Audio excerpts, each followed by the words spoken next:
ex-Australian superbike paid racer who has competed in 2 WSB best track on the planet. Although when I ride on the road, I do not get near 50% of your abilities. Yeah, Marcus. So for Marcus, he doesn't get near 50%. His 50% is probably like my 120%. Does that make sense to you guys? So his 50%, if I'm going to ride with him, he's like, I'm only going to do 50% of my skill. I'll be like, okay, cool. To me, to keep up, I would have to do 120. So for him, he might have to slow it down a little bit and maybe go to 25 to 30%. I'm sorry, it's probably boring for you, but yeah, you sound like you're pretty damn experienced.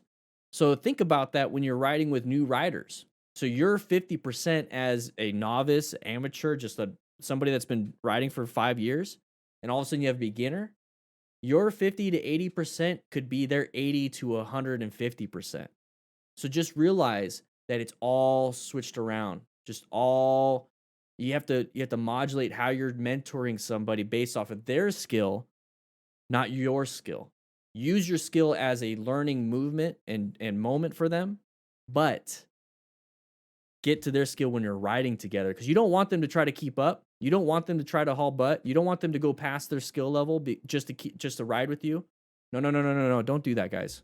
So, Marcus, if I was ever riding with you, I'd be like, hey, man, let's see what your 50% is. And I'd be on my Cardo Pack Talk using the system that I got. It's coded in the description, get a discount. They sponsor the channel. Look at boom, it's right there. I'd be like, hey, you're going a little too fast. You'd be like, I'm only going 50%. I'm like, yeah, well, it's like 120 for me. And you're like, all right, cool. I'll go 40. You're like, okay. Whew. So that's as long as you're honest with your own skill level too. I am. I know I won't push myself.